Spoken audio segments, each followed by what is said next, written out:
Hello students, I welcome you all to Current Affair Lectures by Azad ICS Academy, and today we are going to look into the current affairs of 21st March. So let us see the answer for questions that we discussed yesterday, and then we'll also go to the current affairs of today.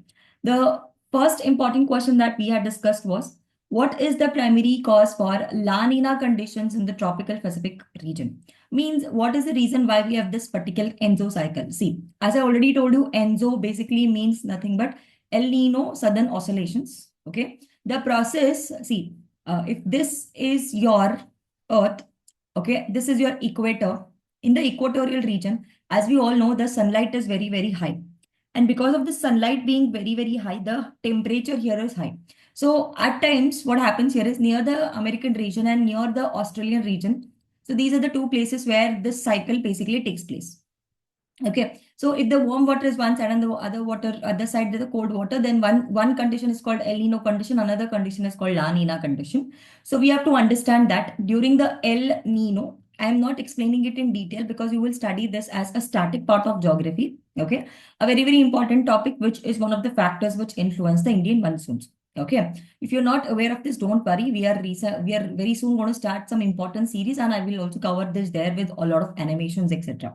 But for now, we have to understand that why this is happening or what is the primary reason for El Nino that's happening here. See, warm sea temperatures anomaly in the Central Pacific, yes. Cold SST anomalies in the Eastern and the Central Pacific, rising atmospheric pressure, and weakening the trade winds across the Pacific. Out of all this, the best suitable answer for this is cold surface temperature anomalies. So basically, one side the coldness in the Eastern and the Central Pacific is going to cause us the La Nina condition. So if it was Enzo, if they're asking about the Enzo cycles, then see warm sea temperature anomalies in the Central Pacific. It is talking about the Central Pacific. It is not talking about the La Nina condition. So hence La Nina condition is having the anomalies in the Eastern coast and the Central Pacific. So that is why this answer becomes right. What is the unusual sea temperature pattern that was observed in the tropical Pacific Ocean during the 2024? So this is the thing that is warmer surface sea temperature anomalies in the Eastern Pacific and the colder anomalies in the Central Western Pacific. This we have also discussed in the yesterday's lecture. Yesterday's topic when we were discussing this was one of the line that also was there in 2024. See, usually UPSC will not ask you just regarding that particular year, but you need to understand which year was La Nina year and which year was not a La Nina year or a El Nino year, right? So anyways, we are not able to predict whether this year is going to be a El Nino year or a La Nina year, which is obviously going to have a lot of impact on the Indian monsoon. And because of this, what's going to happen here is the farmers of our country will not be able to do a proper farming. Okay, it is going to affect the farming of our country. This is something that we need to understand. So let us see the first important topic that we have. See, I want you to understand that in India, there are a lot of issues, a lot of diseases that are there. So one of the disease that we have is this particular topic, and that is nothing but the TB, tuberculosis. So tuberculosis is a very, very favorite topic of UPSC. UPSC keeps asking you questions based on tuberculosis, right? Because a lot of people in India are also dying due to TB. Okay, the TB crisis and women. Why gender issues matter more than ever. So here, this is kind of health as well as social issues, social justice topic. Here we are discussing about TB, which is disease, which is also a part of science and technology, right? And TB is very, very important topic, as I've been telling you this, and UPSC will ask some or the other question related to disease every year, and this year it may be due to TB. Recently, I think we had also discussed about the hantavirus. You may get a question on hantavirus as well. So these are some of the important current affair topics that are, roaming around, and there are possibilities that you may get this all topics. Okay. Now come to tuberculosis remain the major public health concern or health challenge in India, with gender inequalities affecting women across the diagnosis, treatment, and social support. So we have to understand that TB is going to is a one of the important, you can say, TB related services in public and private sector. Okay. So women find themselves squeezed between their roles of women home and at work. It takes time, prolonged care, and money to treat the TB, and many women have neither. So neither they have time, neither they have money. Okay, it requires a lot of time also, it requires a lot of money also to treat this particular TB. And what we have to understand here is that women are neither having the time because they're juggling between the home and the work, and they don't have that much money also. And because of all these kind of things, what is happening here is there is kind of gender inequality that is getting created. See, you would have seen that if the men is getting any kind of diseases, he's going to go, the women will take care of him, everything is done. So here you can see there's a kind of a gender discrimination and indifferences or inequalities play a critical role in how people get access and receive TB related services in any of the sectors in our country. Okay, so we have to understand that the government has set up a target to eliminate TB by 2025, but financial barriers, stigma, and underdiagnosis hinder process. So we want to, this is one of the important topic here. When I was 24, I was diagnosed with MRD TB. The 2 years spent in recovery from 2021 to 2023, and the time this was a time of COVID, okay, and this was the smallest task of logistic nightmare. However, with the help of my patients, my parents and medical staff, a sustained treatment and care was possible, says Akshata Acharya, an MRD TB survivor from the Maharashtra. But it wasn't logistic or access or to treatment and a good nutrition was a challenge for me. Hurdle come from my skin decolorization, becoming physically weak. So she's talking about what are the issues that she faced, okay, which made going out an impossible task. It was a mental toll that elapsed my life. Negative comments about my changing physical appearances and advices from the grassroots healthcare was kept keep the disease hidden. Open in my eyes, and discrimination and disparities are the disease bringing along. So she is talking about how she faced in a lot of discrimination. She got a lot of things to understand. So challenges that are faced by women. So women in India struggle with underdiagnosed and financial barriers while accessing TB treatment. Okay, apart from this, what we have to understand is they face social stigma and discrimination, making their journey very difficult to recover also. So you can see that she's not able to go out because of her, which there's decolorization in her body, and she's becoming physically weak. Maybe she's becoming because of the physical weakness, people are giving her some kind of comments, the social stigma. All these are some of the things that are there. Okay, Miss Acharya adds, as an actor, writer, and director, TB took away 2 years of my life, but I was more fortunate than other TB patients. I remember a woman who, after diagnosed with TB, was sacked from her job. She worked as a house help.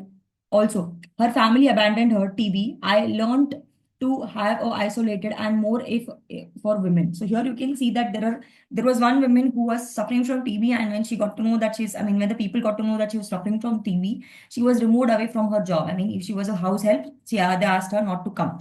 And because of this, you can see that this is going to be very difficult for her, nor she's going to get money, and also the families get abandon the women. Many women are abandoned by their families and lose their job after being diagnosed with TB.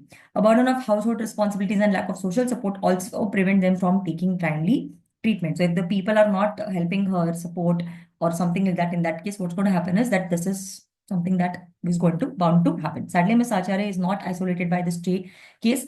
Gender difference and inequalities play a critical role in how people access the TB related services in public and private sectors. This is what we all have understood now. Now, gender difference affect access to TB related services in both public and private healthcare sectors. We have to understand that many women are ignore their symptoms and prioritize family needs over their health. The mental and the emotional toll of TB is severe, leading to isolation and depression as well. So what happens is when you're suffering from TB, maybe you're being isolated, and because of this, you get mentally stressed, you get mentally depressed, etc. Now, what is the TB burden in our country? We have to understand a little bit about the statistics also. 27% of the TB's world cases are from India. So please understand, and this is something which is very not good. 27% of the people who are suffering from TB are from India itself. Okay, more than a quarter amount of percentage is present in India itself. In 2022, 3,31,000 deaths occurred due to TB and 23 deaths per 1 lakh people. So this is what we have to understand. So these are some of the statistics that are estimated or known to us. 2.5 of, I think this one, yeah, 2.5. So here, yes, we have all the information over here. So India is, we want to eliminate it by 2025, but you can see that estimated this many deaths occur in 2022, represent 23 deaths per 1 lakh population. So in 1 lakh, 23 people are dying. India accounts for a significant portion of TB's cases, with 27% of the global incidence. 2.5% of new cases and 13% of previously treated cases are estimated to be drug-resistant TB, and approximately 2% of them are also estimated to be HIV positive. So these are some of the another things that we have to understand. India claims to eliminate TB by 2025 ahead of global 2023 target, 2030 target. We have to we are having this particular target of 2030. The National TB Elimination Program is also there, right? So we have this particular program that we have. And to reverse National Tuberculosis Control Program, this is a program that was renamed later. In 2020, this name got renamed as National TB Elimination Program. So we are trying to enhance, and the India government of India is trying to eliminate TB by 2025, 5 years ahead of global targets of 2030. The Sustainable Development Goal target of TB baseline 15 include 80% reduction. So from the baseline, if you see, there is a lot of 80% reduction that we have anyways done. Nirakshay Poshan Yojana provides 1,000 rupees per month to TB patients during the treatment. Whenever there is a treatment, they're going to give us how much? 1,000 rupees for each patient who are suffering from tuberculosis, and this is under Nirakshay Poshan Yojana. Okay. Now this is a direct bank transfer. Now Pradhan Mantri TB Mukt Bharat Abhiyan offers additional nutritional support through the community contributions as well. So other apart from this, there are other things also where we have PM Pradhan Mantri TB Mukt Bharat Abhiyan. Under this, we are also going to get some other nutritional support as well. Now we have to understand this is not it. What is the need? That what are the other things that we need to understand? So there is a need of stronger implementation. NGOs urge better implementation of benefits scheme to ensure nutrition and medicinal risks to the poor. The government is working on engaging private sectors and raising awareness to eliminate the TB. So TB is something that needs to be taken care of because a lot of people are dying in India due to TB, and this is something that needs to be looked upon, right? So this is one of the important topic. The next two topics are very, very prelim focused topics and very short topics. The first topic that we have is Tata Com unveils AI cloud service IU. Okay, so Tata Communication Limited launched IU, an AI-powered cloud solution for enterprise. So this is basically something which is new for us, which is a company that is Tata Communication Limited, or TCL, or you can say this kind of new thing that has come is they have tried to make up a new cloud service IU, AI-based cloud solution. So what is this exactly? We will see that. It aims to address high cloud cost, multiple cloud complexities, and AI infrastructure challenges. Okay, so IU integrates infrastructure such as service platform as platform as service AI platform, security and cloud connectivity. So these are the things that it want to do. So it is going to do multi-cloud complexities, AI infrastructure demand, empowering businesses to navigate through intelligent enterprise era seamlessly is the company what they're saying. So these are some of the important things with unified purpose-driven architecture. So it is unified, it is purpose-driven architecture. That is, IU is going to tackle the rising cloud cost. So whatever cloud cost that we are having, that will be reduced because of this particular IU cloud. Multi-cloud complexities will be there, and AI infrastructure demands will be there. Built for ease, control, and the future. The cloud seamlessly integrate infrastructure as service and platform as service, AI platform, security and cloud connectivity, and professional services to the single intellectual ecosystem and the firms. This is what they are trying to tell us, that these are some of the important topics or things it is going to control in future. Compared with the large cloud service providers, it reduces the cost to 15 to 20% with no data against charges or hidden fees. So we do not have any kind of data, extension charges or hidden fees, and still the amount is going to be reduced. As AS Lakshmi Narayan, MD and CEO of Tata Communication, has been basically telling us this, it's going to ensure that there is a transparent pricing thing, and there is no going to be any kind of hidden charges or something like that, right? Now, last important topic that we have is AI Apu to tutor children in India. So we had Byju's at one point of time, or Think and Learn Private Limited, which came up with online education or online platform. It was the first company that came up with this, and we have seen that how it boomed in COVID, and after that, how it went down as well. Now we have something which is like a teacher who is going to, the AI is going to be a teacher or a tutor children in India. So how is it? We'll see this.